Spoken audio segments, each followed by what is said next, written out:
Hey guys, welcome back to my channel. My name is Veronica. Thank you so much for clicking the link to watch today's video. Without further ado, let's get started.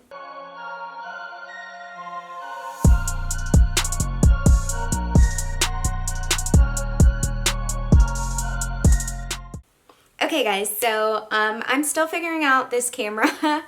So if the coloring's a little bit weird, my last one was a little oompa loompa. So hopefully this one, it looks a lot better, but I'm using my big professional Canon, and honestly this camera is just, it's a beast, and I'm not gonna lie, I know you guys know this, but I do prefer my Sony, but I think it's because I haven't delved in playing with the actual professional Canon ones, and yeah, so I just need to use it because I paid a lot of money for it and I need to use it, so we're gonna use it. So I think I look okay on the viewfinder, but I don't know. So anyways, why you guys are really here is I have a lot of new subscribers, and a lot of you old ones too just want to know my story and background on joining the military. So I'm gonna go right into that and jump into that, and hopefully we're not here for forever, but you guys know I love to chat, so hey. And then I think it's all good when I'm editing, so I'm like, oh, just leave that in there, and then I'm like, oh, Veronica. Okay, all right, so if you guys don't know, my name is Veronica. I've been in the Air Force for almost 4 years. My Air Force anniversary is coming up this August. I will also be promoting to captain this August as well, so yeah.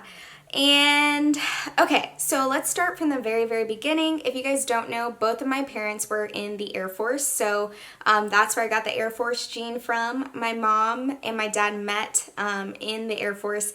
I'm not sure if they met in South Dakota or if they were stationed somewhere else, then got stationed in South Dakota. I'm not sure. But yes, so I was born on, what is the name of the base? I literally just flew out my mind. Ellsworth Air Force Base, so that is in Rapid City, South Dakota. So I am a military brat. I moved all over the United States. I never went overseas just because anytime my dad got an overseas assignment, which is a couple of times, he did them by himself because you either couldn't bring dependents or my mom and dad decided they didn't want us to go over there. You know, my dad was security forces, if you guys didn't know, and he did a lot of dangerous assignments, and he did a lot. Both of my parents were enlisted, and the biggest reason why I became an officer is because my dad was so persistent that I become an officer. I was like you guys, sick of my recruiter, ready to get the coin, ready to just do something different, and I was just so impatient, and I was like, you know what, I'm just going to enlist. It's so much easier. Recruiters don't know what they're talking about. They don't want to help me now that they know I'm an officer. And my dad literally was like, not my daughter. You went to school. You have your bachelor's.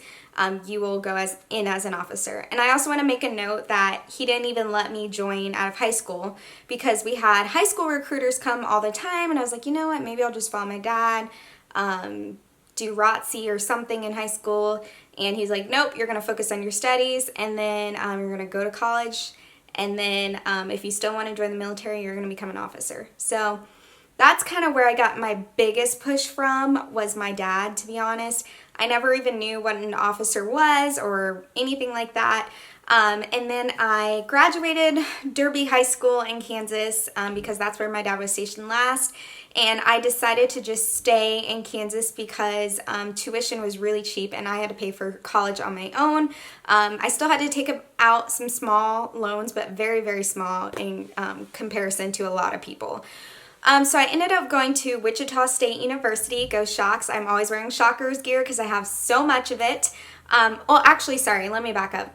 I ended up going to Butler County Community College on a full ride cheer scholarship. If you guys didn't know, I cheered all throughout my whole entire life, and I also did gymnastics. And I was pretty good at gymnastics, but I was like, cheer looks funner because there's a team, and so I wish I would have stuck with gymnastics. That's my only regret. But I went to Butler County Community College on a full ride scholarship, and I studied healthcare administration, but there in a community college is not called that. So I ended up studying, I think I got like my Associate of Science degree or something to that effect. From there, I transferred to Wichita State University, where I attempted to try out and cheer again, but I didn't make the team, and That coach was founded on to be some racist allegations, and so I'll just leave it at that. And ever since then, I've seen melanin on the team. So those reasons I didn't make the team, but it was such a blessing in disguise because I didn't realize that me doing healthcare administration at WSU, you have to take a lot of science classes. So I took A&P, I took Chem and all that stuff. So they make you take both so you understand, even though you're doing healthcare administration, like the business side. So I took those, and I thought I wanted to either dual major or also be a nurse, and then I quickly found out I could care less about nursing. So I went ahead and I was like, you know what, I'm not going to be a nurse, but I don't mind doing, I don't know, I think I can't remember what I had determined, but I remember saying like, you know, I really want to be like a CEO. And so I stumbled upon healthcare administration. I honestly had no idea what it was besides CEO of a hospital. And I was like, yeah, that could be cool. And so I got into my program. I might add that I took a lot of credits during my community college days and during my transfer days, like my first year of WSU. So I graduated with a ton of credits. So I technically was pretty much a senior before I was a senior. And then also because I had taken all the classes, like I took anywhere from 12 to 16 to 18 hours every single semester. 12 would be my lightest, like that was my first one, and I realized, oh, that's too easy for me, I need to take some more classes. So I ended up taking, what else did I take? Oh, I took master's classes while I was in my bachelor's, but I didn't pay for the master's credit. And so I didn't want to pay more money, and I was like, you know what, one day someone's going to pay for this, but I'm not. And so I took the same, I was in the class with the master's students. I don't know if they still let you do this, but I was in that class, and a lot of them were getting master's credit because they were paying for it, and I was just getting bachelor's credit, but I had the same requirements except for, I think on my thesis paper, or not my thesis, my research paper, I had to write 2 less pages than everyone else. And so I took that as well. I really loved finance and doing accounting. That was one of my favorite things to do. So anyways, I took financial accounting, and that class was, woo, there's a lot of drama in that class. But I ended up taking that class, and I loved it. It was just amazing, and I really loved accounting and numbers. And then as I started to study epidemiology, I was scarred for life because I watched Contagion. Our teacher made us watch that, our professor, and then I didn't eat beef for like that whole year. And so while I was doing that, I stumbled upon my professor. It sounds really bad, but I can't remember his last name, but his first name was Ron, and he was a retired MSc, and he's like, Veronica, you would make a great MSc. Like, you're so on top of it. I can tell you have great leadership skills. And I was like, what's an MSc? And he's like, it's an officer in the Air Force. And I was like, oh, I know my dad wanted to be an officer. But honestly, during this time, I started taking dance classes, and I started cheering for a semi-pro football team. And honestly, I'd made up in my mind that I really want to be in the entertainment industry. I really want to dance and cheer, and I want to be a professional cheerleader and maybe do like some personality stuff. Like I felt, and I still feel this way, I feel like my talents could be shared with the world, and I didn't know how to do that. And of course, you know, I'm going to be honest, my dad wasn't the most supportive of that. He didn't want his daughter to be cheering and wearing little tiny clothing, and then he said that's not a life to live because they get paid very little, which, yes, I agree. I would have had to have a full-time job plus that, which is a requirement for almost all professional teams anyway. It's like, I don't want you to struggle, and I just don't think you should do it, blah, blah. And I'm not going to lie, I kind of listened to my dad, and but I'm glad I still have an outlet like this where I can be my own personality, control, and do what I want to do. So I don't have any hard feelings about that. But what I will say is I've always still wanted to be a professional cheerleader, but I just think, I don't know, just where I'm at with my spirituality and everything going on, I just don't think that's in the cards for me anymore, and that's okay. I have my days, and those are gone.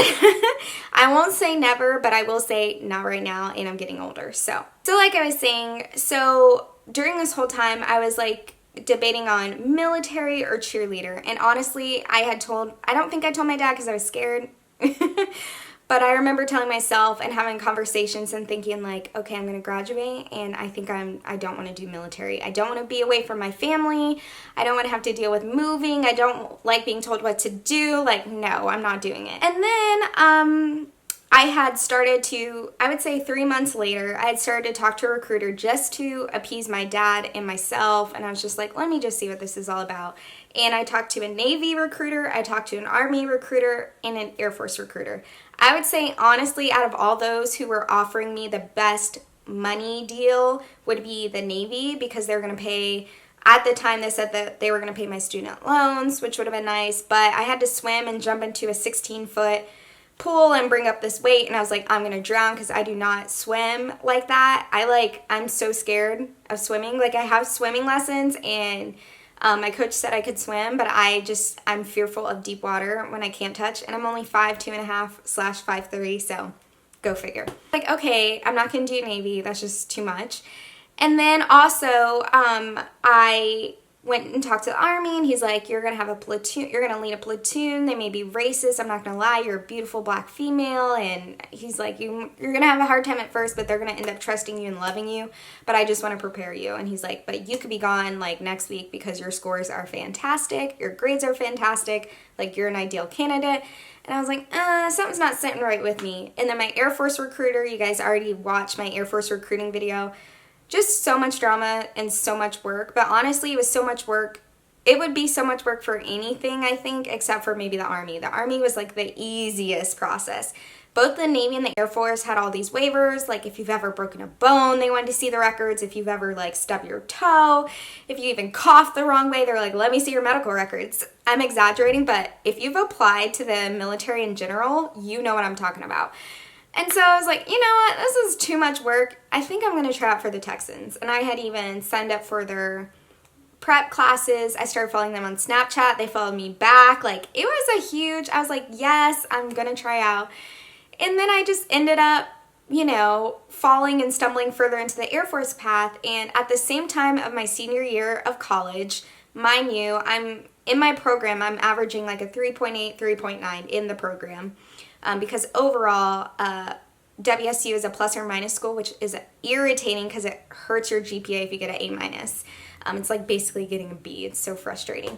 But anyways, so I was in my senior year, and I was like, you know what? I really do think I want to do the Air Force. And I had tried out for this pageant. Mind you, I was also joining a sorority, Alpha Kappa Alpha sorority. Yeah, so I was joining my sorority, and our brother fraternity are called the Alphas. Me and my LSs, well, only one of my LSs actually. So me and these 3 other girls that I quickly became friends with, and they were in my wedding, or I should say Shamisa's in my wedding. I tried out for this pageant, and we had to have a platform and talk about everything, and I kid you not, I was vlogging back then and recording stuff, but my camera died the day my sister went to record it for me. It died immediately, and back then cell phones were not the greatest quality, but there's pictures and stuff. I'll have to find a picture. I'm sure I can find a picture to insert. But I won the pageant. I had never done a pageant before, and I won, and I went on to win Miss Kansas for that pageant, and I won that.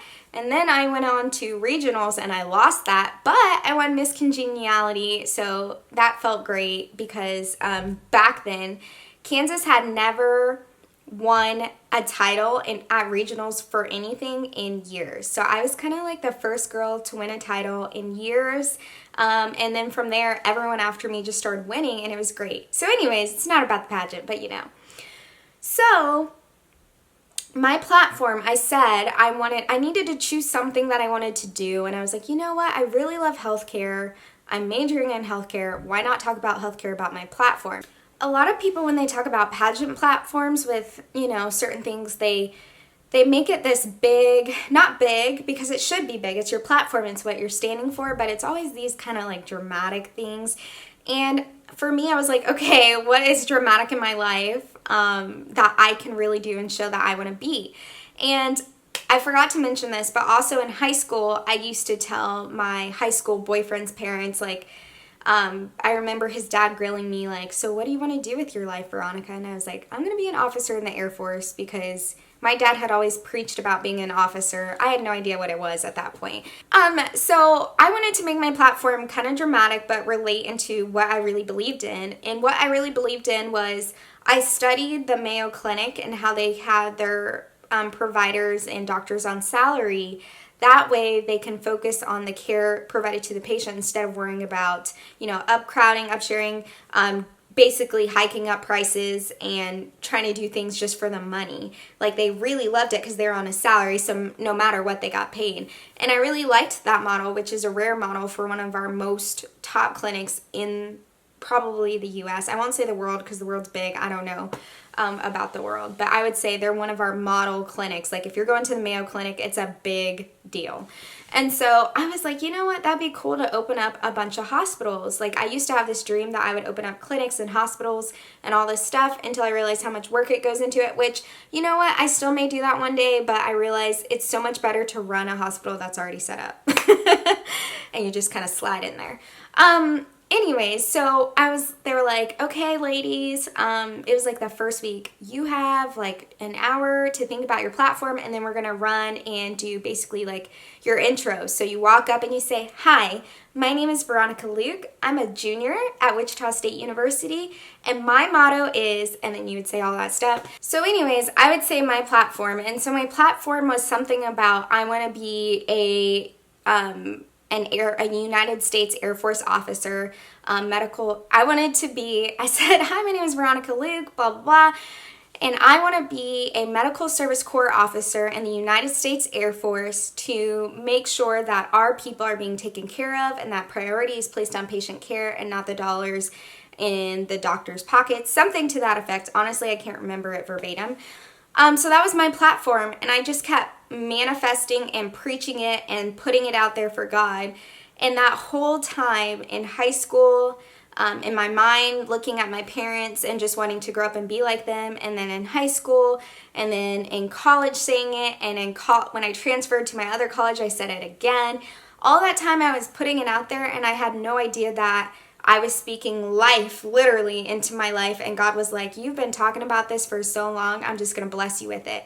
I used to think of the Air Force as my backup plan, like, okay, I'll just join the Air Force. And then I went from the backup plan, okay, once I join the Air Force, my whole life will be made. Everything will be rainbows and sunshines, and I'll just be vomiting money, and I'll have everything set for me. And I used to think it was like this pinnacle being that all I needed to do was just join the Air Force and everything in my life would be perfect. And it isn't. But I'm so glad that even when I didn't realize it, I was already speaking and putting power into what I wanted to do and what I wanted God to bless me with. And I remember praying about it. So after I graduated college, I applied, then the rejection kind of happened. Not rejection, but the rejection in my eyes. And to me, I was like, well, that's a sign I'm supposed to be a professional cheerleader. I'm literally going to leave for Houston next week. And I remember talking to Lou about it at the time, and we would go to blows about it because he really was so strong about me not joining the Air Force. He could not envision himself with a wife who moved and traveled constantly with his dreams. And then God changed him because I remember being like, well, at one point, ladies, we all do this. It's like, okay, I'm just going to align under him, and if he doesn't want me to do it, I'm not going to do it. And then just one day we had gone into an argument or something had happened, and I just remember saying like, Veronica, you're never going to set your life on a guy, like, ever, and you guys are just not meant to be. And we used to have so many deep conversations, and I had invested so much time and energy. We had both invested so much time and energy into each other. Once I finally got the call that I'm literally leaving in a month, I remember telling him very last minute because I was nervous to tell him. And I just said, you know what? I'm going to leave him, and we're broken up anyways, and I'm going to be an officer, and I'm not going to let this relationship define me. And I didn't. I left, and look who came. Luz did. And we'll talk more on our love story and everything that went on. But I just remember speaking it for so long. I never realized that it would actually happen. So when I got the call, when everything fell into place, it just did. I never, for a split second, I wanted to be enlisted, but I would rather have done something else, no offense, than be enlisted. Not because being enlisted is bad, but because I had talked about being an officer for so long, it's like, I have to try. I have to make this happen. And I think we're so scared to go after what we want that it affects us. Like, we live constantly in doubt and fear, and what if we fail? So what if you fail? So what if you don't become an officer? Maybe you're going to be sitting behind the camera telling how you tried to become an officer and you failed, and then a CEO came up to you and is like, I want you to run my hospital and I'm going to give you a 6-figure salary to start. And it's like, whoa, you know what I mean? And so I'm preaching again. I can't help it. But just when I think about all that God has done for me and Lou and blessed our lives, and now I'm sharing my platform with you guys, I'm just so blessed to have this platform to share my stories about being an officer. Even if you have no interest in the military and you're just curious, you can literally see my starting point. I've recorded and documented everything. And so up until I decide to either separate or retire. I'm hoping I can retire, but you just never know. And I just know that my story is just everything by design. Me getting sick with Lemires when they thought I had cancer. They thought I was going to die, and there have been people who have died from Lemires very quickly. And I just had a team of doctors who prayed, which how many doctors do you meet who actually pray over you? And all of that aligning and that, getting put as an alternate, and then I'm the first one they called because they couldn't stop thinking about me, and I have that, and then I get in, and everything has just been trial and error, but at least I've been succeeding, you know what I mean? And so that's my story on joining. I kind of fell into it. I didn't have a Veronica. I didn't have anyone to really tell me what it was, except for my professor, and him and my pastor is a retired colonel. And my dad has a bunch of colonel friends who wrote awesome glowing recommendations for me that really helped solidify and help me get into.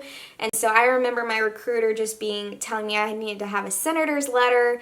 I needed to have a letter from the mayor, the government, the president. I don't know. They were just trying to make it like so scary and hard. And I was so discouraged and so annoyed that my recruiters would not get back to me. And I was just like, this cannot be happening. And then I was so annoyed that my scroll got messed up and it delayed me, another 6 months before I finally got to go to Maxwell to do my training. And I was just like, this is so annoying. But everything has lined up for a greater purpose. And honestly, the timing could not be better. And so I just wanted to share my story for those of you who are like, what did you do? Blah, blah, blah. And to get in, I've already made several videos on this, but I do not have to take the AFOQT, so please don't ask me that anymore. I don't have any advice on that. No offense, sorry. But just everything from studying, working hard in school, doing what I do, it's such a blessing and such a reward for me to have this platform to even share it that I'm just like so giddy, every time I get to talk about it and talk about God and talk about all the blessings that He has bestowed onto me and my family. And honestly, there's so much to come that I have no idea what's coming, but I know it's going to be greater. And I honestly don't think it'll have much to do with the military. I think it's going to have more to do with my calling for God. And so I'm just excited to open up this next chapter with us moving. I'm so blessed to have gotten into this program. And there's so many times where I got rejected with, I really wanted to go to a different program. I wanted to do the one in Texas, and I didn't get it.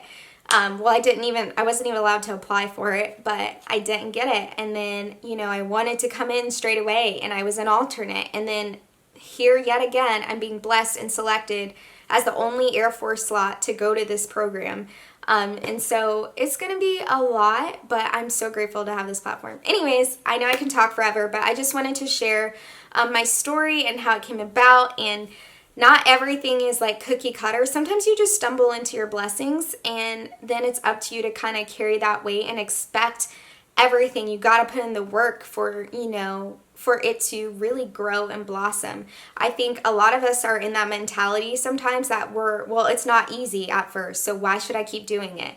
Anything in life that honestly is easy, it's so true, isn't really worth it. You don't really care about it. You don't really put and pour into passion.